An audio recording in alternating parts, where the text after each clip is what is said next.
we interrupt your regularly scheduled programming to bring you a special presentation of Two Nerds, a podcast. Your home for everything movies, music, video games, and everything in between. With your hosts, Buddy the Bruiser, and Dynamite Jarrod Latching. How's it going, everyone? Welcome to another episode of Two Nerds, a podcast. We are two nerds. This is a podcast. I am Buddy the Bruiser. Boy, howdy! I'm Dynamite Jarrod. And Buddy, one day we're going to have a real studio with seats that have lumbar support. Lumbar support, soundproofing. Definitely the lumbar support, because we're in some rough territory at the moment. Yeah, the last podcast we did, I was feeling it. It was pretty rough, yeah. Yeah. That's why we've switched seats on the couch this week. And it's still not. I'm already feeling it a little bit. And even still, none of us are in the pit in the corner. We've sort of shifted. I'm sort of in the same spot, but you've completely changed to the other quadrant of the couch right now. So. That's right. And if you've ever done a podcast on a couch, you know it requires a lot of leaning forward and not a lot of back support. Of course, especially when you're sharing a mic. So yeah, donate to our fucking GoFundMe and our Patreon and all that shit that doesn't actually exist. Yeah, become a Patreon patron, and we can get better equipment. Yeah, of course, yeah. So I hope all you guys are having an excellent Cocktober out there. I hope you're drinking lots of apple cider. Did you have some apple cider just now, or are you just the apple? I see a cup there. I had apple cider with my Subway. There's a little bit in there. Yeah. You want that? No, I don't need your backwash. That's the best tasting backwash you'd ever have. So you're strictly like non-pasteurized apple cider? If you're drinking pasteurized apple cider, you're drinking apple juice. Is that when I get the apple cider, I typically get non, but I don't know if I've ever had regular pasteurized. Is it basically just apple juice? It just tastes like apple juice. Yeah. And I think the definition of apple cider is that it's like, so apple juice is kind of like a cleaned, like filtered, and you know, like when you see apple juice, it's usually very clear. But when you get the brand's apple cider, it's nice and muddy, because I guess like the apple cider is supposed to be like fucking juiced apple, don't do shit to it. There it is. And that's the definition that I got. But so on the internet it says, you know, apple cider is not supposed to be pasteurized, no preservatives. Right, just the straight apple squeeze. And then they try and pass off this pasteurized shit as apple cider. It just tastes like apple juice to me. If you've ever bought apple cider from like Walmart or something, because I don't think that I don't know if they're allowed to sell unpasteurized products there, but it ain't fucking apple cider. You gotta go right to the source, so shop local. And you're not a fan of hot apple cider either. I don't like hot drinks, period. Really? I'm a fan of a nice hot apple cider, but that's just me. But you don't like coffee and shit either. I like hot coffee too. Although I have been drinking a lot of pumpkin cream cold brew. That's my jam at my local Starbucks that I get a discount at. But whoa, Mr. Big Shot! It's inside of my store, so my store discount counts at the Starbucks. I see. Yeah, if that was at my store, I'd get it for free, basically. Yeah, pretty much. Too bad. I mean, you don't drink coffee anyway. Would you drink an iced coffee? Or do you just not like hot coffee? No, I've drank iced coffee before, and you know, like, I just don't like coffee, period. But like, if I gotta keep going for something, like if I'm working at like 4 a.m, or if I have to drive somewhere on little sleep, then that's when I'll turn to the dark side, and I'll have to get some coffee in, and it always tastes like ass. And I think the very last time I drank coffee was when I was driving back from Colorado. And it might just be that you're not having good coffee. Like, where are you getting this shit at? Just like gas stations and stuff, or what? Listen, man, I've had your little fucking, I get the gas station coffee. I've had the fucking AA meeting coffees. I've had the damn Starbucks coffee, which is like God fucking the worst of them all. And I've had the coffee shop coffees. You know, I've had Harbor Perk and then other coffee shops and stuff. It's terrible. Coffee is just bad. I don't know, man. I respectfully disagree. Yeah. There's no disagreeing. You're sitting here talking about goddamn pumpkin cream cold brew, man. Pumpkin cream good. Cold brew. So what do we got in this coffee? We've added pumpkin and cream and probably a lot of sugar to make this taste somehow edible. Yeah, and it's got healing properties, man. The fucking witches back in the Middle Ages, they would have essentially the pumpkin cream, like the cinnamon and the spices. If you take normal coffee, it's good for the soul and the body, man. If you take normal coffee, nothing about coffee is good for you.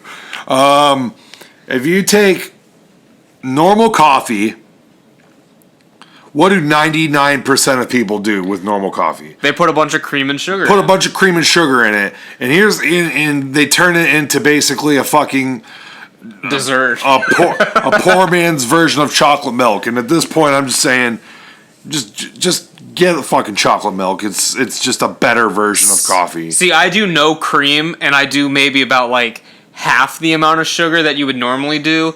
Like, I don't like it when like literally you look at the coffee and it's like a bright brown color, like a tannish color almost. Like mine is still like a dark. It's the only way to make it edible. I don't blame the people for doing this to their coffee. When you got a cup full of dirt water, you got to do something to it to make it edible. But my philosophy on it is, first off, it's a fucking sin to heat up any drink. Drinks are best served cold.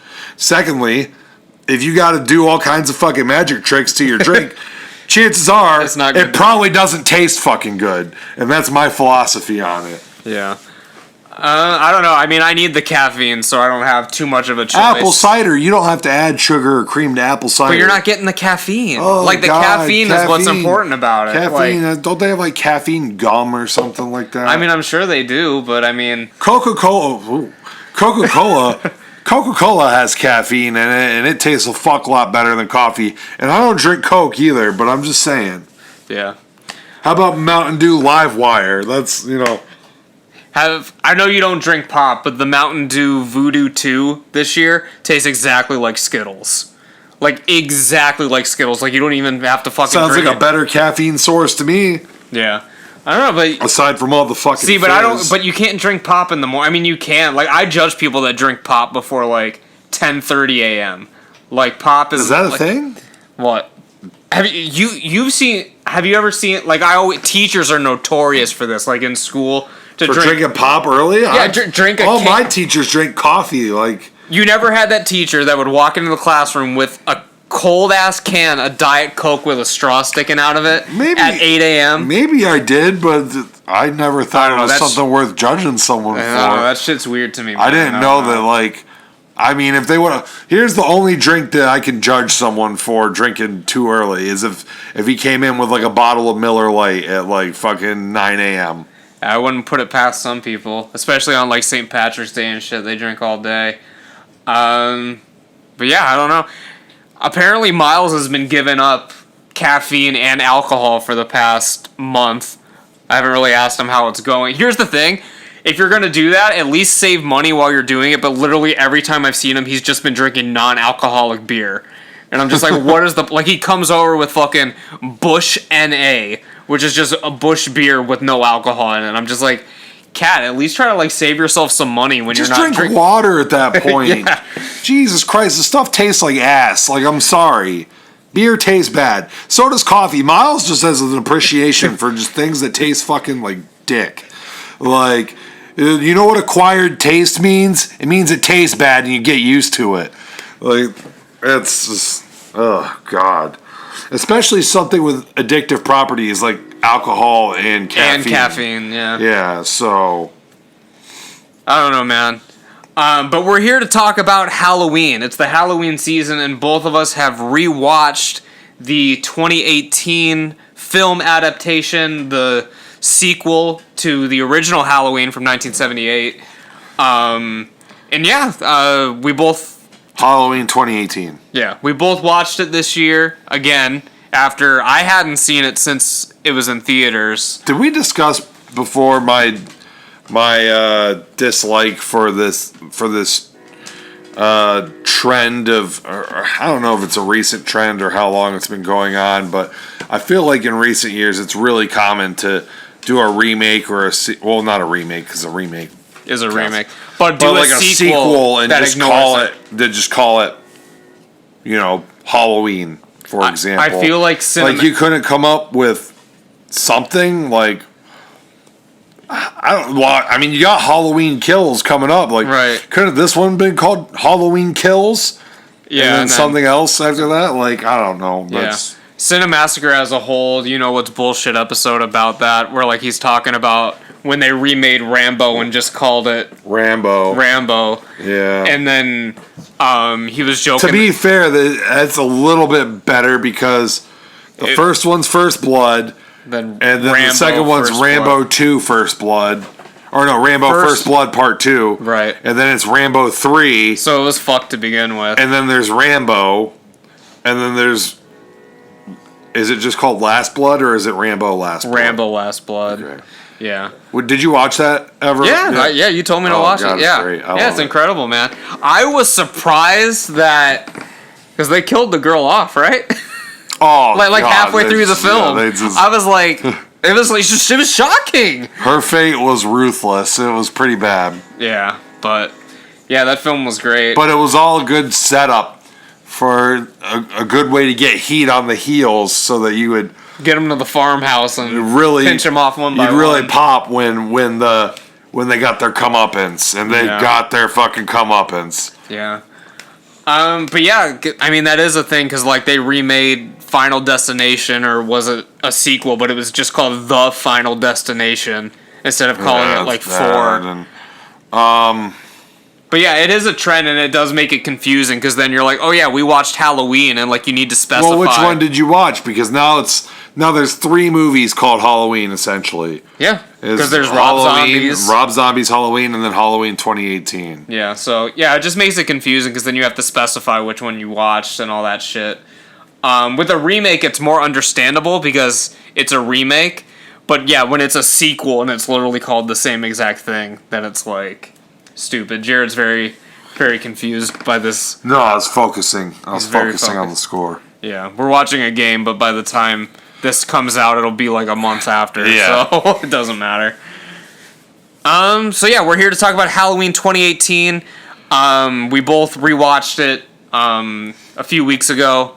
Separately, and we haven't really talked about it since then. I guess before we get into that, a little bit of horror news. I mean, it's news to me. I guess this has been a thing since January, but I guess it's about to release. Have you heard of Grizzly 2 Revenge? It's a film. No. Okay, so there was a film called Grizzly in like 1977 or some shit. Yeah, I think I have the box for it. Yeah. So. Oh wait, no, I think I have it. I think I have the movie. So yeah, it was a very successful independent film, the highest grossing independent film of all time, until the next year when Halloween came out. But there was a sequel called Grizzly 2 Revenge from 1983 that has never been released, and they are releasing it this year. Oh. And now, why am I mentioning this? Why is this relevant? Why should you care about Grizzly 2 The Revenge? Because it stars Laura Dern, George Clooney, and Charlie Sheen. So it has never been released until, well, it might be released by the time this goes up. I don't know. So this was 83. Among like their one of their first roles. Yeah. Yeah. Charlie Sheen? Charlie Sheen. Okay, I'm just making sure you didn't say Martin Sheen. No, not Martin. If it was Martin Sheen, he would have gotten top billing and we would have seen this by now. But 3 relatively unknown actors at the time who then went on to... When did George Clooney start doing... I feel like ER didn't start until the 90s or late 80s or whatever. Yeah, so... There was another show called ER in the 80s that had George Clooney in it. But it wasn't the ER. But it wasn't the ER. No. Yeah. But yeah, so allegedly it's getting released. It was like a comedy, I think, the original ER. Yeah. And then like the George Clooney one was like dead serious, I'm pretty sure. Yeah. Yeah, but there were a lot of issues with the producers of that film or whatever. Like, I guess, like, the producers or something, like, abandoned the project, and then they finished it anyway, and then once it was done, the producers was like, yeah, right, we still own this shit, and then they never released it.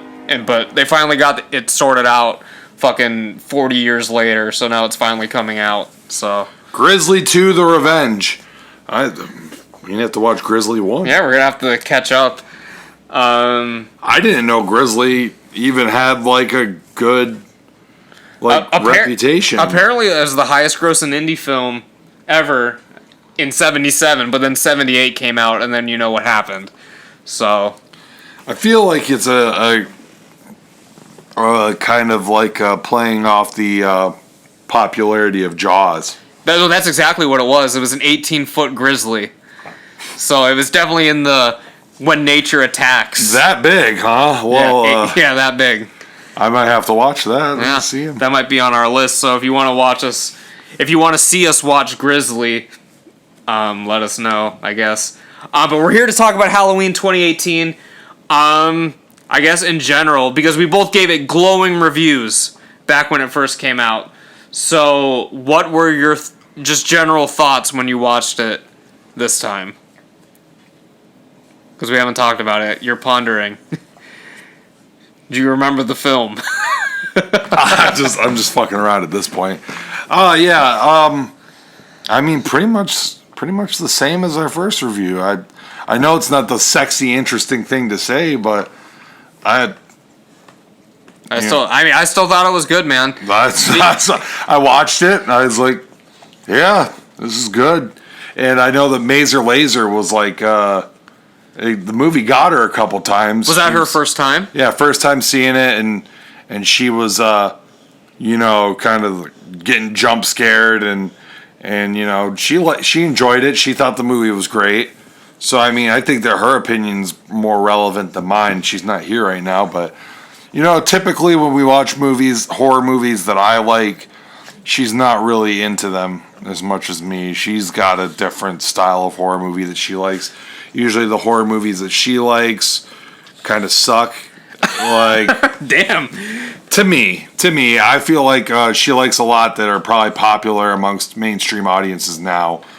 And like, to me, I don't like. She really likes the cliched ghost story stuff that I complain about a lot. Oh, okay. So, but yeah, I'm glad she liked it. She's more interested in watching the original now too. Actually, like the other day, she was like, "Can we watch the original Halloween?" Oh, that's good. That's a good sign. And I was like, "No, I've seen it 10 billion times, and I don't feel like watching it right now." That's fun. Yeah, I mean, I'm glad to hear she liked it. One thing I want to ask she was wearing a Michael Myers shirt today, actually. Oh, that's good. When we went to the apple orchard. So because I watched it by myself, and I find it very challenging when I'm watching a film by myself to audibly laugh. On my rewatch, I was not laughing at the jokes. I mean, the little kid was still funny when he's talking about like his fucking toenails and shit. But like when the guy, like the dad or whatever, is like, "Oh, I got peanut butter on my penis," I was like, "Oh god, that's not as funny the second time." Maybe it's because I knew it was coming, or maybe it's because I was like by myself. But I don't know. Like, how was the humor on your rewatch? I guess. Oh, I mean, I don't really. I'm 32 years old. I don't really laugh out loud at much at all anymore. I was laughing in the theater though. Oh, I feel like in the theater, in that environment, things just become funnier. I didn't really laugh at all, but I think that Maisie liked the jokes. I don't think she laughed, but I remember when the black kid was doing his little shtick there, she was like, "Oh, I like him." Yeah. You know how she talks. Yeah. Yeah, I mean, I guess I'm just looking at my notes that I took when I was watching it. I didn't take any notes. I just took very general notes. And one thing I know for sure that we brought up in our original review, but I wrote it down again. When the fucking podcaster, reporter guys like go to the fucking asylum, they show him the mask, and then they're talking about it later to Jamie Lee Curtis, and they're like, "I showed him the mask, nothing." And I'm just like, no shit, it shouldn't mean anything to him. He shouldn't Right. have any sort of, like, emotional connection to this mask, especially since he hasn't seen it since then. Like, he shouldn't give a shit about it. Like, I don't know why they thought that, like, there'd be some sort of. Well, I don't deeper know meaning why there. why he says nothing. I think it's worth noting that every other patient in the entire fucking institution started going batshit crazy when he pulled the fucking mask out, except for Michael Myers. I mean, I think he did kind of turn and look at it a little bit, and then like turned back, if I recall correctly.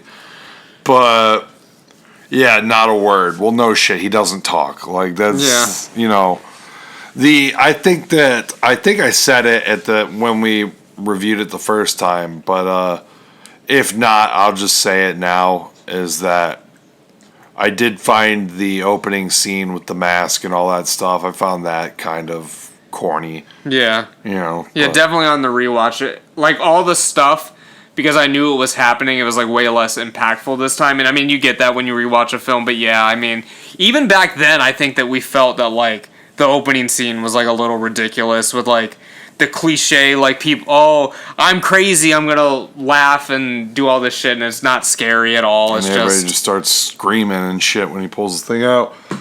Yeah. It hits all the scenes with the original with twists. Again, I feel like we mentioned that, how, like, she's watching she's in the classroom or whatever, she looks out the window, but instead of Michael being there, it's Jamie Lee Curtis is standing there or whatever. And I don't know, I mean, like, you gotta do that to have your little fan service moments and stuff, but I liked that. I liked it when I rewatched it, honestly. yeah. Every nod to the original as I was rewatching it, those are the things that I appreciated the most. Yeah. Aside from, like, the gore. Yeah. But yeah, they even do the kid walking scene. They do, like, a cemetery scene where they go see Judith Myers or whatever. The escape scene from the asylum and all that. Although they all have their twists, it's still hitting all the key points from the original. And some scenes from Halloween 2, like with the one-shot scene. That's still the best scene in the film, I think. The one shot of Halloween night where Michael's walking through all the houses and it's, like, following him and stuff. Oh, yeah. That's still the best scene. Well, your little fucking movie fucking director, movie director there, you get a little chubby when that happens. Oh man, it was when it's a long tracking shot. Yeah, that really gets the film guys going. I do find that in a lot of films, not just this one, almost always, like, the scenes that stand out the most, and you don't even really realize it till it's over, and you're like, hold on, was that all one shot? Yeah. It's usually like those long one shot, like, tracking shot scenes. Yeah, motivated movement. That's what I'm all about. Like, it'd be less impressive if, like, there was no rhyme or reason to it, but it's following him like doing Raw all this. Underground. Yeah, no rhyme or reason to it at all. Well, I mean, that's not a long shot. It's like 10 million. I listened to a podcast today where they talked about, straight off topic really fast, they talked about how many camera cuts were in one match on Raw Underground. 63 camera cuts in 1 2-minute match. That's crazy. That's stupid. Yeah. I said today to Miles that Raw Underground is terrible and that it's like if Michael Bay decided to direct Fight Club. Yeah, basically. I've actually never watched the segment, but I've seen all the screenshots from it. Oh, it's terrible. Yeah. Another thing I noticed on my rewatch is some of the doctor's dialogue, like he's saying shit like, "Don't worry, Michael, I'll be by your side," and, like, all this, like, kind of shit. So, like, there were clues early on that he was secretly, like, protecting him, that, like, you might not have noticed on the first watch and stuff. And another thing that just sort of doesn't make sense about the 2018 one is Laurie's character. She just knows that Michael's gonna come back, and she always has this feeling he's gonna come back. And of course, like, us as the audience, we know that because there were all the other sequels. But she shouldn't know that he keeps coming back and stuff because it's never happened. He's been in the asylum the whole time. You know what I mean? I think that it's just kind of a situation where I don't know. She just gets that feeling, and like it's alluded to that there is a connection between them in the movie. Not that not the sibling connection like it is, but when they first see each other, like Michael, she definitely gets Michael's attention. Yeah, like, he wants her bad. So just through their first meeting, maybe it's just like kind of a connection that they've got from that. Like, she understands his motives a little bit, and he fucking wants to kill her. Yeah. I don't know. To me, it was just a little weird, but I understand what you're saying. She's also very traumatized by that first night, if you can't tell. Yeah, if you can't tell. Yeah. So, I mean, regardless, I mean, you could really just write it off as like a PTSD, thing of, like, and I mean, technically he did get out. He did come back, because in the first movie, his first kill is when he's a kid, and then he breaks out of the asylum and comes back there, and she's not very trusting of the people in charge in the transfer process. So she kind of, she wants to see him dead, honestly. Yeah. And yeah, I don't know. I mean, I really enjoyed it on my rewatch. Sorry. No, go ahead. I've been thinking about how to justify this, because it never came off as weird to me. Here's the thing. If you're in a situation where someone's trying to kill you, and no matter what you fucking did to this guy, because they did some stuff to him in the first movie, not as much as he got in the sequels, but I mean, he's getting poked in the eye, he got stabbed in the neck, and then he got shot 6 times and fell down the shaft. And then they threw dynamite into it. No, I'm talking about in the first movie. Oh, they shot him in the 6 first times. movie alone. He should have died a couple times in that movie, but he kept getting back up and coming back. So maybe that's what she was referring to. She knows that he's not normal, because she's encountered him, and like the Dr. Loomis thing said, she's a believer. Yeah. Right now that she's actually met this guy, met Dr. Loomis and all that, and I'm sure she's had conversations with Loomis since the thing. Yeah. And she knows that he's pure evil and that he will come back, because pure evil doesn't just fucking go away. Yeah. So there you go. Boom. Yeah. Debunked, buddy. Okay, I'm debunked. It's fine. It doesn't matter. I mean, he got shot 6 times. He did, yeah. And he fell down off the roof. Yeah. And then Jamie Lee Curtis somehow tapped into his powers in this movie. Somehow, yeah. Fell out the same kind of deal, and she wasn't shot several times though. It was just she was not. No, she was stabbed a couple times. She was, yeah. I also like that cut. I guess not stabbed. I also is not the right thing. Sort of like how it didn't rely on the gore, similar to the first one. Like, we see some gore in it, but like even the kill and like the one shot scene, like they're all done off camera, and then you just see like the dead body or whatever. Like, you don't. I don't know. In the one shot? Yeah, because like the girl goes to get the sandwich or whatever. She walks off screen. The camera's still sitting there. Michael follows her. You hear him killing her, and then the camera goes in, and then you just see the dead body on the table. Like the old lady. Well, doesn't the camera come back around and like keep going? Because I thought that ends with the girl like walking up to the window. No, and then he gets the fucking knife. I'm talking about the middle of the scene. Okay, well, yeah, there's some kills where you don't really see it, but there's also some kills where you see everything. You do see it, yeah.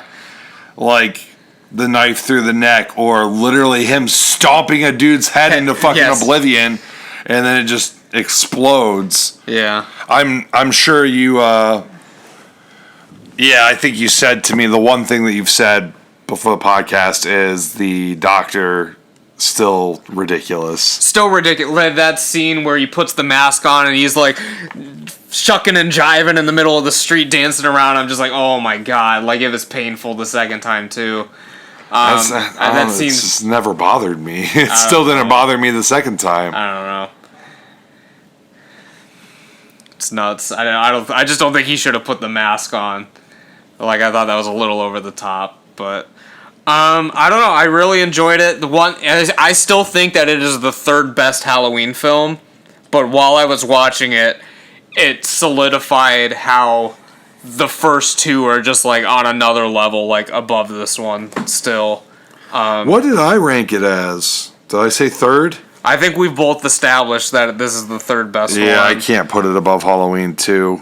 I think that Halloween, it's close. Literally right after I watched this, the following day I watched Halloween 2. Still incredible. So, I don't know. I don't know if it's like...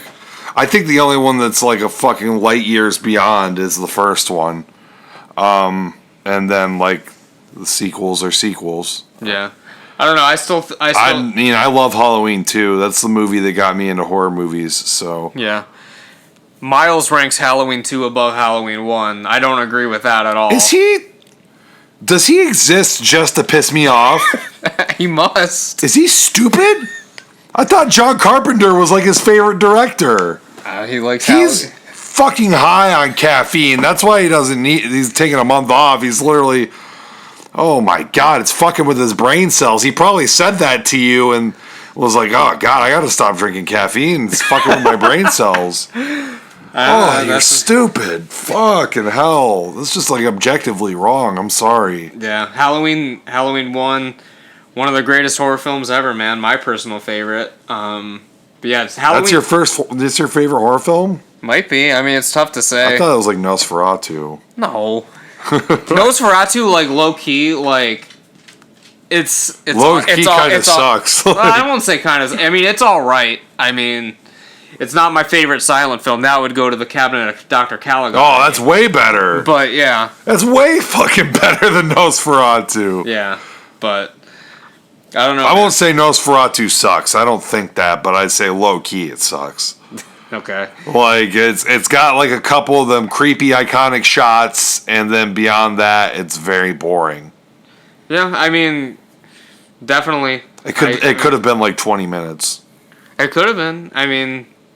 I don't know. I mean, it's a retelling of Dracula, man. Then you got to get all your main story points in there. But yeah, when your title character is only on screen for 9 minutes in a 90-minute silent film, it can get pretty boring. I mean, like if it's like a fucking sound movie, it's different. But like back then, I mean, it's a little rough to go that long without seeing. I think that the guy, Count Orlok looks so fucking scary to this day. Like, he's one of the creepiest. I think that, like, if you were to make a top 10 list of creepiest horror villains or whatever, that he's got to be top 10 even to this day. For sure. He's, like, still looks fucking terrifying to this day, and they just did an awesome fucking job with the German guy. Max Schreck. They actually did very, very little makeup to him. I mean, he's an ugly guy, I guess. He was an ugly... I mean, they added the ears and the claws and, like, shit like that, but he was already... And the teeth? And the teeth, yeah, but he already looked... I mean, the face is his face, but, like, they added... He's got some eye makeup on, right? Like, he's got some eyeliner, I think. Very little, man. Let me look at this fucking guy. Max Schreck, man. An icon of his generation. I think he starred in like over 40 films, but like literally anyone only knows him from Nosferatu. He's got eye makeup on. You can clearly see in this picture there. Yeah. But yeah, I mean, I'll look at a picture of Max Schreck. It's probably just gonna be fucking. They had to have like darkened his eyebrows too. Now that I look at it, because I'm seeing a picture of him just normal, and his eyebrows aren't that intense. Well, got him in here. He's looking pretty handsome in this picture. Looking like a guy. Yeah. And then I mean, this one he looks a little bit more sinister. Yeah. He might have been a little older when they shot it, because he was probably getting up there in age, but I don't know when those pictures were taken. But. Yeah, I mean, he doesn't exactly look like nice. No. Yeah, he's definitely kind of creepy looking there. But I mean, they did just enough to him in this Nosferatu to make him look terrifying for basically all of eternity. I think any child that sees just a picture of Nosferatu, which is what happened to me when I was a kid. Yeah. I just kind of saw pics of this guy, and I was like, oh, that is the scariest fucking thing I've ever seen. I never found him scary because he was in the episode of SpongeBob. So that sort of demystified the scariness to me. But I can understand it, like, if you didn't watch that episode when you were a kid, and you were just like, what the fuck is this thing? Then it might be scary. Might be. Yeah. He's scary looking, man. He looks terrifying. Yeah. To me, and there's always been the iconic shot of his shadow coming up the stairs that I still use in all of my top 10 list videos and stuff. Yeah, so yeah. I mean, I don't know how we got to this, but Nosferatu kind of sucking. Yeah, like I feel like it's got a reputation for kind of like having that like iconic design that just like looks so horrifying to this day. It still holds up to this day, and a couple of really iconic shots. Like you said, he's only in the movie for about 9 minutes, and those 9 minutes are the best 9 minutes. Yeah. And then the rest of it's just Yeah. Oh, there's other characters in this movie. They gotta have their story. They have to talk and do their thing. And by talk, I mean open their mouth and instantly cut to just like a paragraph of text. And that's another thing, like, I feel like with a lot of these silent films, like, they can start making the title cards go by a little faster and stuff because, like, I don't know, back then you needed time to really read everything, but now it's like, I don't know, I feel like that makes the run times a lot longer in a lot of these silent films. I definitely watch them, the public domain ones. If I watch it on YouTube, it's definitely at like 1.5 speed. So, I don't know. I see. But yeah, so, yeah. Cabinet of Dr. Caligari is like way better. It's incredible. Yeah, the movie's actually good. Incredible. Yeah, any other thoughts about Halloween 2018? Man, I don't know. I'm really looking forward to Halloween Kills. That's all I gotta say. I can't wait. I mean, ideally, like, this weekend that this episode comes up would have been the weekend that we are talking about Halloween Kills. I think that's the weekend this is scheduled to go up. But, yeah, really disappointed. Understand why they did it and everything, obviously. But still wish we would have been able to see it. Because then that even puts Halloween Ends on delay as well for another year. So. Do you think Halloween will actually end? No. Okay. I feel like the Laurie storyline is going to end. But, I mean, who knows? I mean, they could reboot the whole thing. I mean, it might be the end. I mean, I would like to see them go out on a high note instead of running it into the ground. Yeah, but I mean, this is a franchise that's going to be around forever. Michael Myers is never going to go away. I mean, I was just thinking about a series the other day, Fast and the Furious. You know what I mean? Like, there's 9 Fast and the Furious movies, not counting spinoffs. Right, yeah. And it's never going to stop. Like, they're always going to...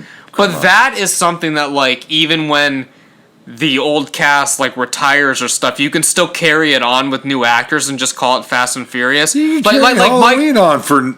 Well, Michael Myers, theoretically, he's already a senior citizen in this. If you're going to continue with the same Michael Myers, like, what? Is he going to be fucking 100 years old? Well, no, I'm just saying the franchise is never going to go away. You said Michael Myers is never going to go away. Right, he's not. There's Halloween, the franchise is Michael Myers. Like, he is the draw. That's why Halloween 3, I'm not even going to say is unpopular, because now it's like the really fucking cool thing to be It's very cool to like Halloween 3. It's very cool to like Halloween 3 now. It didn't used to be, but now, like, it became so uncool to like Halloween 3 because Michael Myers is in it. Now it's like everybody thinks that they're like special because they're like, oh, I like Halloween 3. Good. Yeah, I mean, Halloween 3 is good. You're not special for liking it. No, that's what I'm saying. It just took it took a little while for some people to accept that Michael Myers wasn't in it, and now like everybody likes it pretty much. Well, back then, and it's become a thing on the horror VHS group now. Like people always post about it. They're like, oh, I don't understand why nobody likes this movie, and then the comments will always be like, yeah, dude, everybody fucking likes this movie. This is over. Like, stop. Yeah, I feel like once it was the internet age, everyone started liking it. Because back then I can understand not liking it because you'd be confused as fuck walking into the theater and Michael Myers isn't in it. Right. Because back then it's not like they had the internet to tell you, hey, this was supposed to be an anthology and all that kind of stuff. Now it's general knowledge, so I feel like Halloween 3 is... You can no longer call it an underrated film because it's generally well liked now, I would say. Yeah. It's but it's not better than No, it's not better than Halloween 1. Miles probably likes it better than Halloween 1. Jesus fucking Christ. Maybe, I don't know, yeah. I'd put it in the middle of the road of Halloween. Like, I don't even really consider it in the Halloween films because, as you said, it's a Michael Myers led franchise, but as a film I still like it. So well, here's the deal is that like I don't care if Michael Myers is a fucking senior citizen or whatever the fuck you say. You're not going to tell me that 50 years from now they're not going to make a new fucking Halloween I'm saying movie. They will, but like it's going to have to be a reboot. Like they can't continue this storyline with the same Michael Myers. No, it's going to be a different deal. I'm just saying that, you know, they'll probably go out with this little storyline. Yeah, that's what I'm saying. Bang. I'm saying the Halloween for ends. them to continue this one. Yeah, I'm saying that Halloween Ends is going to be the end of the continuity as we know it. So after that, they're either going to have to reboot it or do something else with Michael Myers because at the end of this, I mean, I don't know where else they can go. I could see it doing very well and then continuing regardless, though. I don't know. I'm just saying I hope it goes out with a bang. Now, what the fuck is that? That's some Dragon Ball AF shit. Yeah, well, it's right God now. of Destruction, Super Saiyan 4, Ultra Instinct Goku is what I'm going to assume. But I'm actually going to say God of Destruction, Super Saiyan 5 Goku, because that's what it looks like. And then Vegeta looks like Sonic. Vegeta appears to be the angel, maybe? I have no idea what Vegeta is supposed to be. Super Saiyan. And they have no idea what we're talking about unless you send me that picture so I can splice it in. Alright, hold on. But, yeah. So George sent you that? Yep. Interesting stuff. So we are actually going to take a little pause for the cause, but before we do that, we'll just introduce what we're doing here. So we're going to be playing Slash Cards again. We did it 2 years ago. I can't remember who left the month with the belt, but the belt is up for grabs. We're going to be doing this for the next 3 episodes, so best 2 out of 3. We'll see who gets the belt. And then, so we're going to have that segment. Then we're going to come back and do our poll. But yeah. But first. Alright, so we're back. So as we mentioned, for the next few episodes, we're going to be playing Slash Cards. The way we're going to be doing this is we're going to be doing 3 10-minute rounds. So a half hour total. When you put all the 3 episodes together, and whoever has the most points or whoever wins 2 out of the 3 rounds is going to be the Slash Cards champion. What do you think? Wait, what's the question? So, right. So we have 3 episodes left for the month. Right. So we'll do 3 rounds. Right. But should it be whoever gets 2 out of 3, or it should just be whoever has the most points total?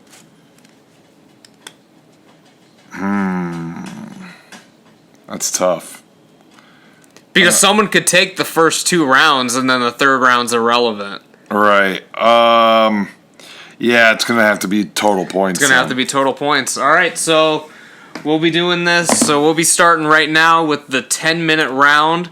I'm going to set a timer. Just so it's fair and we don't go over. But, alright. Timer's going. The first question is coming to you, Jarrod. And you have the easiest question on the fucking planet.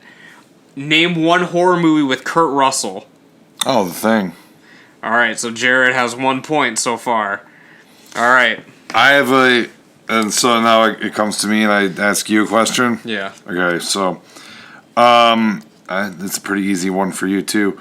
Name one horror film directed by Takashi Miike. Ju-on? No, wrong. I wonder what examples they have. I would say Ichi the Killer, but some might not even say that's a horror movie. Audition was directed by him. Yeah, all right. So. The time limit definitely makes it more urgent, so I was like, I didn't want. I'm just taking my time with it. I don't. All right. So are we just gonna go right down the cards, or are we gonna? Yeah, that's what I'm gonna do. Who directed Deep Red? Oh, Dario Argento. That's another easy one for you. Which one of the following films was not adapted from a Stephen King story? Something Wicked This Way Comes, Stand By Me, Misery, or Secret Window? It's a pretty easy one. The first one. I think that was a Stephen King, actually. Really? Yeah. Oh, no, you're right. Yeah, all right. So, in what year was Don't Look Now released? Oh, fuck. I don't even know. Fucking... I'll say fucking 88. 73, my dude. Okay. What year was Scream released? 96. Okay, you got it. Alright, we're tied game. Alright. What actress plays Clarice Sterling in Hannibal? Jodie Foster. That is in Silence of the Lambs. Oh, no! In Hannibal, it was Julianne Moore. Well, how the fuck am I supposed to know that? Nobody watches Hannibal. Silence of the Lambs. That's the one that matters. Hey, is it? What was the name of the obsessed fan played by Kathy Bates in Misery? Oh, motherfucker. Yeah, I just call her Kathy Bates. I just call it Kathy Bates. Honestly, Maisie would get this one. I couldn't tell you. I don't know. Annie Wilkes. Oh, fuck. I knew that, too. But I wasn't coming to my brain, so that's fine. Okay, so I guess the green one is on a film. And it's just like a description. 3 backpackers stranded in the Australian outback accept the help of a local bushman who may or may not be a sadistic killer in this 2005 film. Backpackers in Australia with a killer. Yeah, I don't know it. That would be Wolf Creek. Yeah. Yeah. Really?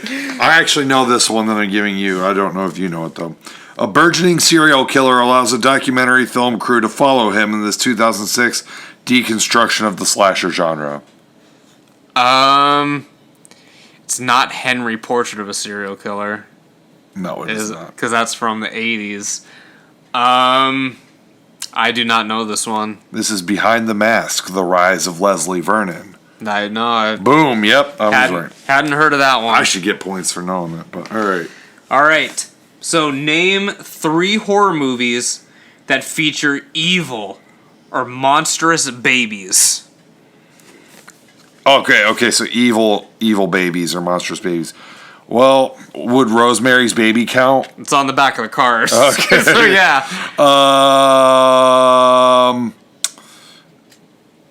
Is it... Fuck, what's... It's Alive? That's also on the back of the card. And,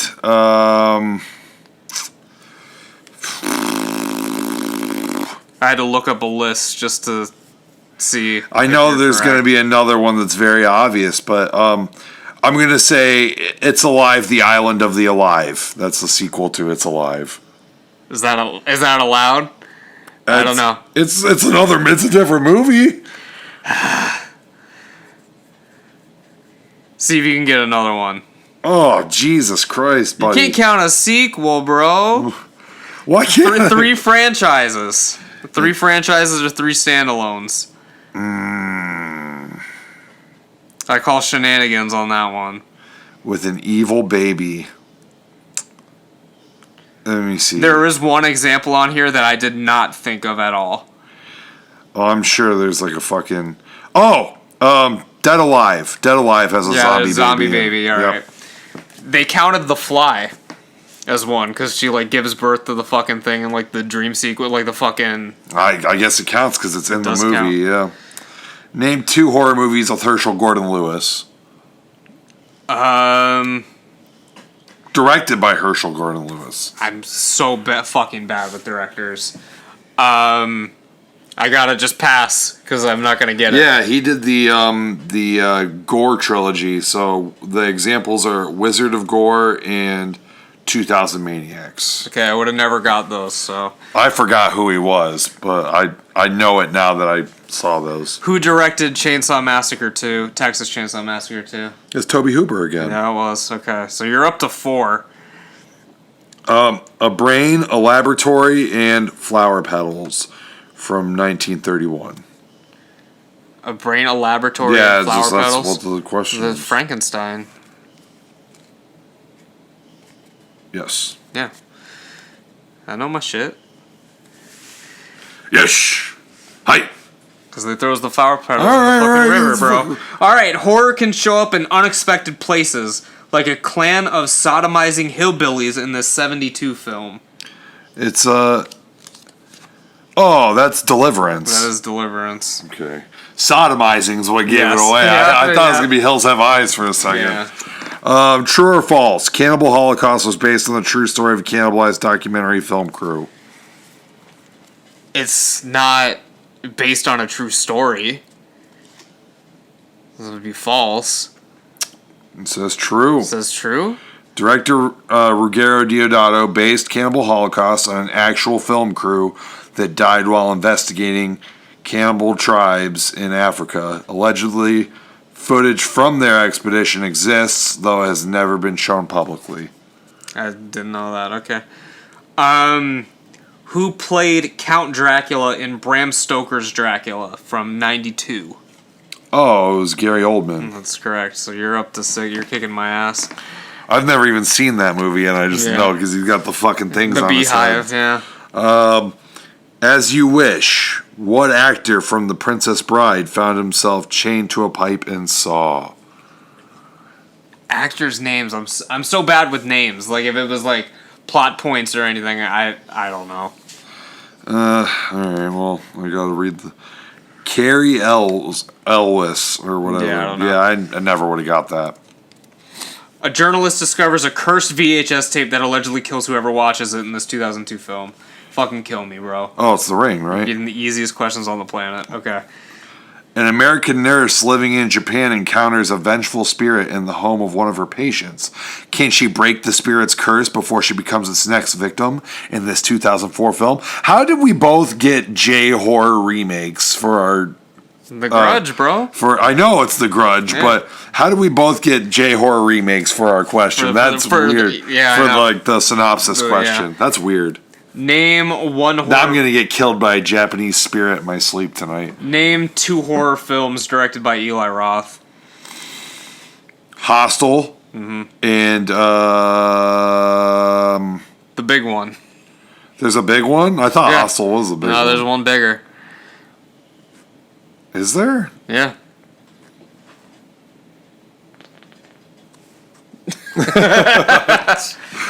Oh God. Oh man. I don't know.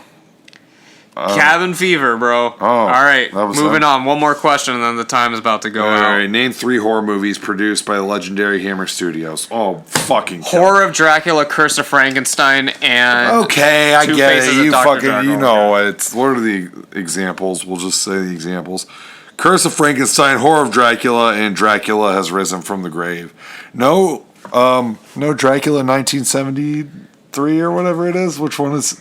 That one is by Jesus Franco. Oh, Dracula AD 1972. Is that what you're talking 1972. about? Yeah. Okay, well, we've got 15. I know it's a Hammer. Don't even play. That's a Hammer movie. Isn't it like part Kung Fu too? No, that's another one. That was like That's the seven, Dracula and like the seven golden the vampires. seven golden vampires, yeah. Okay, so that's going to be it for our 10-minute round. Jarrod is in the lead with 7, and I think that put me up to 5. That's what I have written down. So, all right, so we'll get back with some more next week from Slash Cards. But for right now, we got to do a poll. Oh, Jesus Christ. And you have an idea, so why don't you just... So we're going to do you want to do sexiest metal frontman? You want to do that, or do you want to do guitar player? What do you want to do? I want your input. When it comes to sexiest metal frontman, are we including hair metal frontmen too? We're talking all metal. Goth metal, hair metal, glam metal. All right. Anything. All right. Whatever so, you want. Yeah, let's go for it. All right, well, sexiest metal frontmen. I'm sure you have some in mind. I have none in mind. I mean, we came up with this pretty randomly. Come on, you know when you were thinking about it, you were already thinking about James Hetfield. All right, we can talk about James for a second. Definitely not Here's the thing: James Hetfield looking a little rough in his younger days, and looking a little rough during the mullet years. But I kind of feel like he has like the hot dad thing going on now. I don't know. Not when he has like the fucking he had like this weird like long curly mullet almost with like the fucking goatee that made him look like the lion from Wizard of Oz recently. Not that. When he's clean cut and has the hair nice, I feel like he has like this sexy dad thing going on. I like long hair James. I like the damn And Justice for All era before he was horribly scarred by a fucking pyro. I like that era. He's had a lot of different looks. It's hard to say. I have one that's actually sexy. How about this? How about Sebastian Bach? Okay. Back in his day, was a very sexy man. Sebastian Bach, he has connections to us because apparently he tried to buy weed off of Stephen Buell somewhat recently. I forgot about that. Yeah. Way to out Steve's business on the fucking podcast. That's good. We might have to edit that one out when there's an FBI investigation. Yeah, that's fine. Yeah, he hangs out with do you think Steve Buell makes it onto the sexiest metal frontman? I mean, list? Depending on who you ask, I don't know. I mean, he's got 200 stab wounds. They're pretty hot right now. The hot new thing, man. Yeah, but is it because he's sexy? Let me know in the comments below. Let us know. I'm not going to make it. Yeah, he's not going to be my pick. That's for damn sure. All right, I'll go with a classic one. I mean, it'd be a solid pick. How about Ozzy, man? How do you feel about Ozzy? He cringes immediately. He's a legend, but goddamn, sexy legend? No, I mean, no. No. I don't know, man. No, you know what though? Sharon looks pretty good these days. But this is not the conversation for any women. I know. I'm just saying that Ozzy did pretty good for himself. He did a good job. I feel like Sharon looked terrible back in the day when Ozzy kind of looked presentable, and then as time went on, Sharon started to look better and better, and Ozzy looks like a pile of flesh. Now I can't believe the man's still alive. If we're being completely honest with each other. You got another one? I don't know. Yeah, well, I mean, we got, back in the day, and some women still may find him very attractive now because he's had a reality show where women have literally vied for his. Oh my God! How have we not talked about this on the show before? Brett Michaels, because you've been talking like off the show, off record. You've been rewatching Rock of Love. I mean, you're done with it now, I'm sure, but you've been telling me some stories. It's kind of just it kind of just exists, like Maisie kind of watched it all, and like she would kind of just watch it while I was here, and I was entertained by it, but I mean, like, she had no problems fucking finishing off and watching all the reunion shows without me and stuff. It's kind of annoying. Yeah. You watch just enough to get you a little invested in the characters, and then she goes home and watches the rest of it without you. Yeah. Like you don't mean anything. Yeah. But Bret Michaels, man. He's got the cowboy hats and the dusters and the things that you wouldn't typically associate with metal. Yeah. But he's got him. I mean, James Hetfield kind of followed in his footsteps. He wears like a footsteps. good like flaming like Guy Fieri shirt one time. Guy Fieri. Spelled like Fieri. Yeah. Who else is sexy in the metal community that's a singer? And I'll say I have my pick, so I'm not gonna say my pick. Oh, wow. But how about Danzig? I mean, he's pretty buff. Back in his prime, I would say that like he would. That's a contender, man. That's a good pick. Fuck, is your pick Peter Steele? Maybe.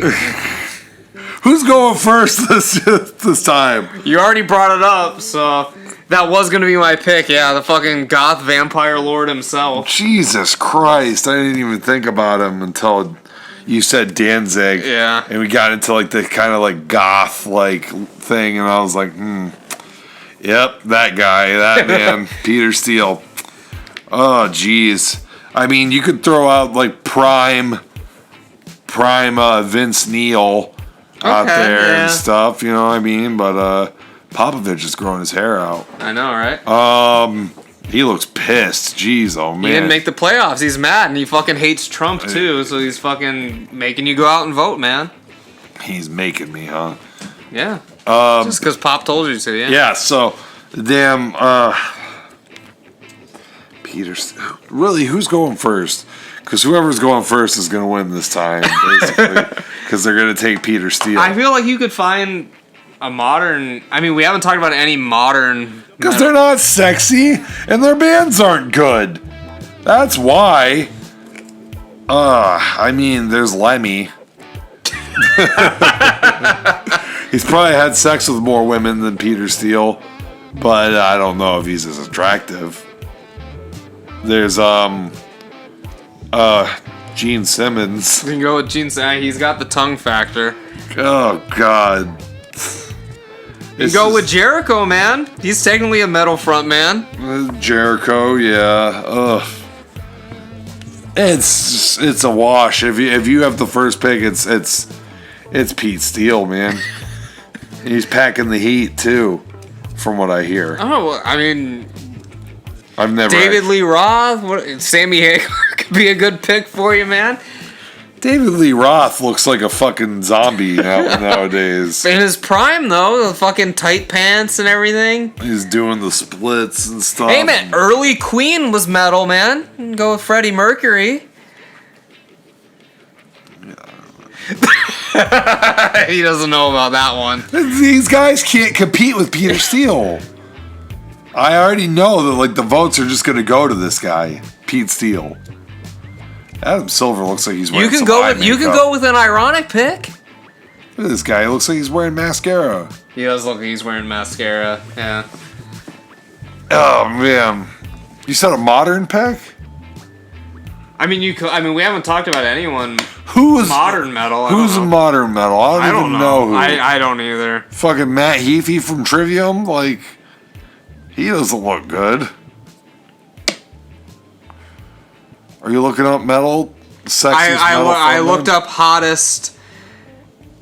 I looked up sexy metal vocalist, but it gave me all women, so I need to look up male. And now it's not loading. Now it's not loading it. No. Tell me why Pete Steele's number one. Because he's gonna win. That's why. Corey Taylor. Corey Taylor's not sexier than Pete Steele. Stop. Corey Taylor. Phil Anselmo is on the list. Okay, basically, it starts off with Pete Steele, and then just falls off a fucking cliff after that. Kirk Hammett is not a singer. Well, I didn't put singer. It just says sexy. Oh yeah, that is what I looked up. Yeah, you're correct. Phil Anselmo, man, look at this picture of him. I mean, if you're going for your right wing sympathizer vote, that'd be a good pick. No, it's not. He's hideous. He's never looked good. Oh, man. Just tell me who's going first. I mean, I would like to go first. I mean, I can go for an ironic pick. I mean, I don't know. Well, since you thought... Look at that picture of Phil, bro! Ugh.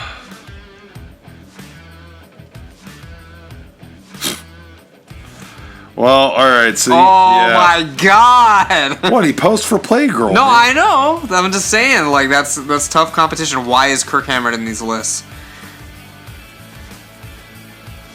Well, so, Buddy's got Pete Steele.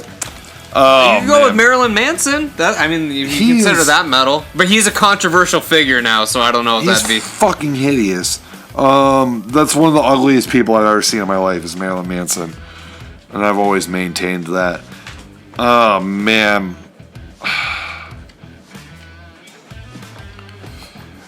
I guess it's... Why is it showing Harry Styles? Doesn't make any sense. I guess it's going to have to be Sebastian Bach. Okay. I mean, I could go ironic with it, but... Who would you go with if it was ironic? Probably like Lemmy. Fuck it, Lemmy. Sebastian Bach's not going to beat Pete Steele, so fucking Lemmy. How about this? I'll give you the two. So that way it's broken up 3 ways. If you get either the ironic pick or that, you get it. But I only have Pete Steele. Okay, whatever. I'll take what I can get. All right. So that's about it for this time. This week. This time. Yeah. I'm starting over all my words. You know how it goes. I can never talk correctly. So yeah, make sure you guys go vote on the poll over on Twitter. It is up right now. And make sure you guys are liking the video if you're watching on YouTube, subscribing to the show on whatever platform you're listening to leave a rating and review. And this is Buddy the Bruiser, and I am signing off for this week. And I'm Dynamite Jarrod, and I will catch you down the road.